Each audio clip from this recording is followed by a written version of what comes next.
اس video میں ہم آپ کو ارائیں قوم کی تاریخ بتائیں گے۔ لفظ ارائیں پاکستان میں رہنے والے کسی بھی شخص کے لیے انجان نہیں، بلکہ ہمارے خیال میں پورے پاکستان میں جتنی یہ قوم اپنی حیثیت رکھتی ہے شاید ہی کوئی اور ذات رکھتی ہو۔ دوستو، ہم آپ کو ایک بات واضح کرتے چلیں کہ اس ویڈیو کا مقصد کسی کی دل آزاری یا کسی کی خوشامد نہیں، بلکہ مقصد آپ کو علم دینا ہے۔ اگر ارائیں قوم کے کارناموں کی بات کی جائے تو جو نام اور پہچان اس وقت برصغیر میں ارائیں قوم نے بنائی ہے وہ محض اپنی طاقت، علم و فنون، ہر شعبے میں کیے جانے والے علمی اور مالی تعاون اور اپنے زور بازو پر بنائی ہے۔ جہاں ارائیں قوم معاشی اور سیاسی طور پر پیش رہی، اسی طرح ہر متحرک تحریکوں اور جنگ کے میدانوں میں بھی ان کا کوئی ثانی نہ تھا۔ بس یہی صلاحیتیں ہی ان کی موجودہ شاندار پوزیشن کی منہ بولتی ثبوت ہیں۔ دوستو، ایک کہاوت تو آپ نے سنی ہوگی کہ کامیاب لوگوں کی ہمیں صرف چمک دکھائی دیتی ہے، انہوں نے زندگی میں کتنے اندھیرے دیکھے یہ کوئی نہیں جانتا۔ بس یہی کہاوت ارائیں ذات پر بھی لاگو ہوتی ہے۔ یہ تمام کارنامے جن کی بنا پر ارائیں ذات کو اللہ تعالیٰ نے برصغیر میں شہرت دوام بخشی، اس کے پیچھے ان لوگوں کی انتھک کوششیں اور قربانیاں ہیں۔ ناظرین، آپ کے علم میں اضافہ کرتے ہوئے ہم یہ بھی بتاتے چلیں کہ پاک و ہند میں تقریباً ہر چھوٹے بڑے رینک پر ارائیں قوم کے ہونہار لوگ براجمان ہیں، پھر چاہے وہ زراعت کا شعبہ ہو یا تعلیم کا۔ ارائیں قوم کے پس منظر پر روشنی ڈالتے ہوئے آپ کو بتاتے چلیں کہ ان کا تعلق قدیم ترین تہذیبوں میں سے ایک آریہ اور یمنی تہذیب سے ہے۔ ان کے قابل بیان کارناموں نے ان لوگوں کے دلوں میں بھی ارائیں ذات کی عزت پیدا کر دی جو ذات پات پر یقین نہیں رکھتے تھے۔ آریہ تہذیب کی مناسبت سے یہ آریائی کہلائے جانے لگے، جو نام بعد میں بدلتا بدلتا ارائیں بن گیا۔ عربی تہذیب سے تعلق ہونے کی وجہ سے جس طرح یہ لوگ باقی کاموں میں پیش رہے، بالکل اسی طرح اسلام کی تبلیغ میں بھی ارائیوں نے بڑھ چڑھ کر حصہ لیا۔ آپ ان کی شان و شوکت اور بہادری کا اندازہ اس بات سے لگا سکتے ہیں کہ دمشق کی حفاظت کا ذمہ بنو امیہ کے دور میں انہوں نے ہی سنبھالا ہوا تھا۔ کبھی کبھی آپ کے دماغ میں یہ سوال آتا ہوگا کہ آج جو پورے برصغیر میں ارائیں قوم آباد ہے اور ان کے پاس اتنی جاگیریں اور جائیدادیں ہیں تو یہ اب کہاں سے آئیں؟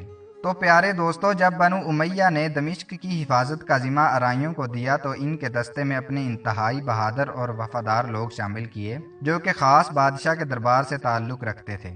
چونکہ وہ بادشاہ کے انتہائی قریبی تھے، اس لیے ان کو بے تحاشا جائیدادیں اور جاگیریں دے دی گئیں۔ ایک اور مشہور زمانہ کارنامہ جو ارائیں قوم کے دامن کی زینت بنا وہ یہ تھا کہ جب راجہ داہر نے مسلمانوں کا بحری جہاز لوٹا اور مسلمان عورتوں اور بچوں کو یرغمال بنا لیا گیا تو راجہ داہر کو منہ توڑ جواب دینے کے لیے حجاب بن یوسف نے محمد بن قاسم کو روانہ کیا۔ محمد بن قاسم کے دستے میں 6000 ارائیں فوجی بھی شامل تھے جو کہ خاص چنے گئے تھے اور بہادری میں اپنی مثال آپ تھے۔ اسی طرح برصغیر میں قیام پذیر ارائیوں نے بنو امیہ کی قیادت میں منظم ہو کر برصغیر سمیت گرد و نواح میں بھی عرصہ دراز تک حکومت کی۔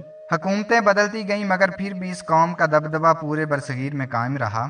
بنو امیہ کے بعد بنو عباس کی حکومت آئی تو یہ کچھ پل کے لیے ایسا لگا کہ شاید یہ دور ارائیوں کے سنہری دور کا زوال ہو، کیونکہ اس دور میں ان پر مصائب کے پہاڑ توڑے گئے اور ظلم و جبر کیا گیا، جس کے چلتے مجبوراً ان کو جلا وطن ہونا پڑا۔ مگر جیسے ہی منصورہ بادشاہ کی حکومت آئی تو اس نے ان کی پیشہ ورانہ صلاحیتوں اور ماضی میں کیے گئے شاندار کارناموں کی بنا پر دوبارہ برصغیر میں پناہ دی۔ مگر یہ دست شفقت عارضی تھا، کیونکہ جیسے ہی منصورہ کی بادشاہی کا خاتمہ ہوا گردش دوراں ارائیوں پر پھر سے بھاری ہو گیا۔ بس یہی وجہ تھی کہ ارائیں قوم برصغیر میں در بدر ہو گئے اور جس کو جہاں پناہ ملی اس نے وہاں سر چھپا لیا۔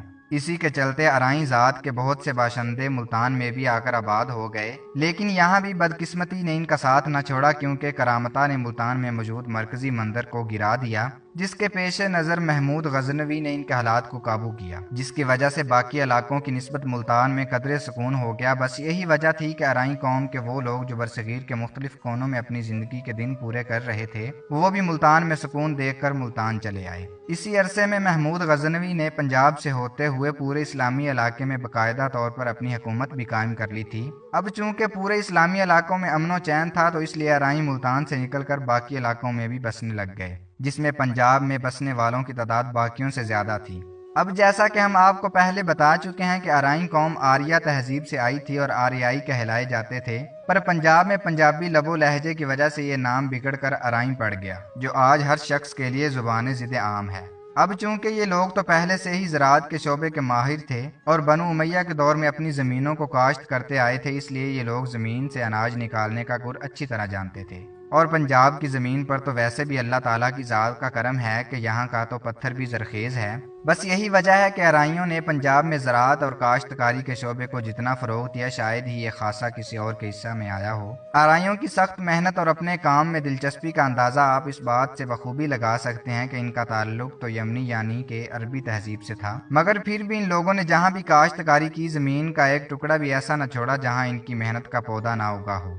उंदलस मुल्क के बंजर और बेयाबान होने की भी यही वजह है कि जब तक उंदलस मुल्क की सरजमीन को अराई काश्त करते रहे तब तक तो वो हरा भरा और सरसब्ज रहा, मगर जैसे ही जालिम हुक्मरानों ने इनको वहां से बेदखल कर दिया तो वो उंदलस ऐसा बंजर हुआ कि फिर शादाब ना हुआ। यही कुछ मंसूरा के साथ भी हुआ। जब तक मंसूरा ने अराइयों को पनाह दी तब तक अराइयों ने अपना खून पसीना मंसूरा की सरजमीन को सरसब्ज बनाने में लगा दिया, मगर जैसे ही वहां से बेदखल हुए सूखापन और बंजर जमीन मंसूरा का मुकद्दर ठहरी। इसके अलावा भी कई इलाके ऐसे थे जहां दरख्त तो दूर की बात कोई पौधा भी न था, वहां भी उन्होंने अपनी दिन रात की मेहनत शाका से उन इलाकों में हरियाली की एक नई रूह फूंक दी। अगर काश्तकारी के मैदानों से हटकर जंग के मैदानों की बात की जाए तो वहां भी अराई कौम का कोई सानी न था। यहाँ तक कि पठानों और मोहम्मद गौरी की फौज का अक्सर बेशतर हिस्सा अराइयों के बहादुर फौजियों पर मुश्तमिल होता था। अराइयों ने बहादुरी की बेमिसाल दास्तानें रकम की, फिर चाहे वो बाहर की फौज में हो या अकबर और हुमायूं की फौज में। इनकी फतोहात का सिलसिला इतना तवील हो गया है कि ये कोह काफ तक पहुंच गए।